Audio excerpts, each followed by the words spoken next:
जरा सोचिए, कुछ भी नहीं है। चारों तरफ बस खामोशी और घना अंधेरा, अनंत।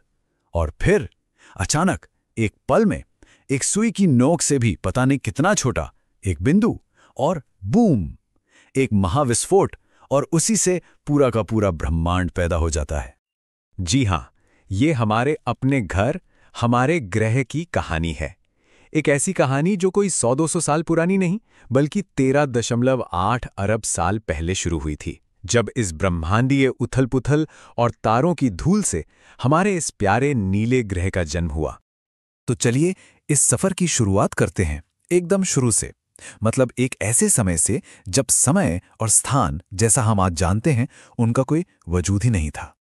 आज से 13.8 अरब साल पहले हमारा पूरा ब्रह्मांड, हाँ, हर तारा, हर ग्रह, हर एक आकाशगंगा, सब कुछ एक बहुत ही छोटे से बिंदु में समाया हुआ था। सोच सकते हैं? और फिर 1 सेकंड के खरबवें हिस्से से भी कम समय में वो फैलना शुरू हो गया। जी हाँ, इसी को हम कहते हैं बिग बैंग।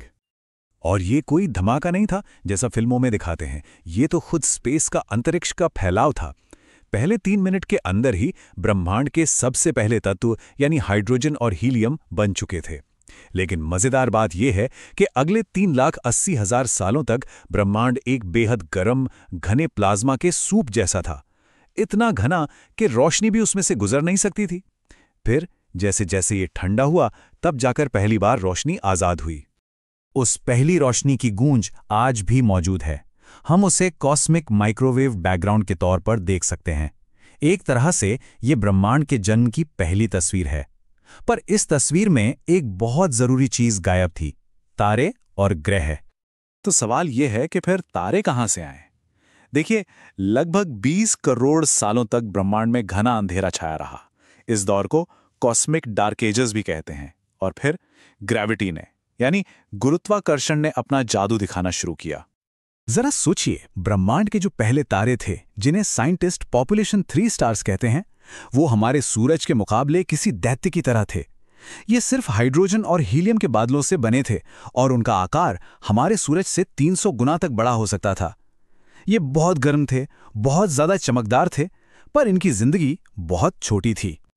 ये बड़े बड़े तारे बस कुछ ही लाख सालों में अपनी सारी एनर्जी जलाकर खत्म हो गए और फिर एक जबरदस्त सुपरनोवा धमाके में फट गए।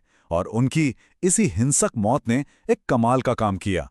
पहली बार कार्बन, ऑक्सीजन और आयरन जैसे भारी तत्व बने और पूरे ब्रह्मांड में फैल गए। असल में यही वो कच्चा माल था जिससे हमारे जैसे ग्रह बनने वाले थे।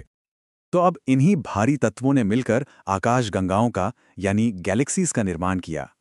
और हमारी अपनी आकाशगंगा मिल्की वे के एक शांत से कोने में एक नए सौर मंडल की कहानी शुरू होने ही वाली थी। हुआ ये कि करीब 4.6 अरब साल पहले गैस और धूल का एक घूमता हुआ बादल अपने ही वजन से सिकुड़ने लगा।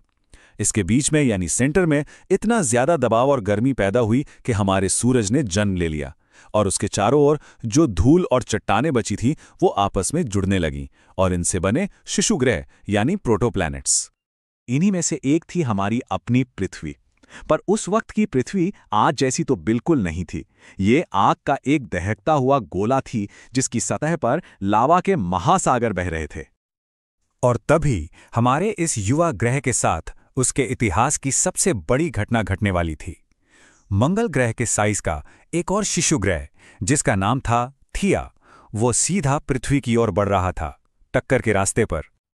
और ये टक्कर कोई मामूली टक्कर नहीं थी। ये इतनी जबरदस्त थी कि दोनों ग्रह पिघले और एक हो गए।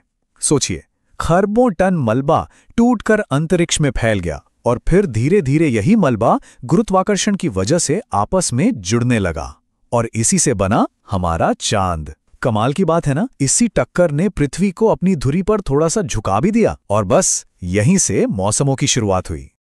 लेकिन चांद बनने के बाद भी पृथ्वी पर शांति नहीं आई, बल्कि अब ये अपने इतिहास के सबसे हिंसक दौर में दाखिल हो रही थी, जिसे हेडियन इयॉन कहते हैं। इसका मतलब है नरक का युग। और हेडियन इयॉन के दौरान पृथ्वी वाकई नरक जैसी ही थी। पूरी सतह पर लावा उबल रहा था, वायुमंडल जहरीली गैसों से भरा हुआ था और आसमान से लगातार चट्टानों और बर्फीले धूमकेतुओं की बारिश हो रही थी। इस दौर को लेट हेवी बॉम्बार्डमेंट के नाम से जाना जाता है।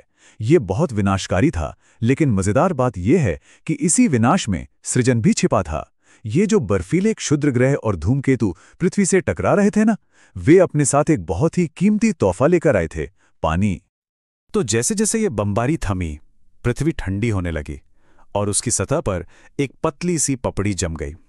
अब वायुमंडल में जो सारी भाप थी वो बादलों में बदल सकती थी, और फिर एक ऐसी बारिश शुरू हुई जिसकी हम कल्पना भी नहीं कर सकते। एक मूसलाधार बारिश जो लाखों सालों तक चलती रही। लाखों साल के इस लगातार बारिश ने धीरे धीरे पृथ्वी को आग के गोले से एक नीले पानी वाले ग्रह में बदल दिया। अब जीवन के लिए मंच लगभग तैयार हो चुका था। तो ये बदलाव कितना बड़ा था, जरा देखिए। हेडियन पृथ्वी जो लावा का एक महासागर थी, अब उसके पास एक ठोस सतह और गहरे महासागर थे। जहां पहले जहरीला वायुमंडल था, अब वो एक चुंबकीय क्षेत्र से सुरक्षित था। और हमारा चांद, जो तब आसमान में 20 गुना बड़ा दिखता था, अब दूर जा चुका था। लेकिन उसके गुरुत्वाकर्षण से उठने वाले ज्वार भाटे समुद्र के पानी को लगातार मथ रहे थे, मानो जीवन के लिए एक परफेक्ट घोल तैयार कर रहे हों। तो 4 अरब साल पहले तक पृथ्वी जीवन के लिए पूरी तरह से तैयार थी। महासागर थे, एक ठोस जमीन थी, एक सुरक्षा कवच था। लेकिन सबसे बड़ा सवाल अब भी बाकी था। इस शांत और स्थिर दुनिया में बेजान रसायनों से जीवन की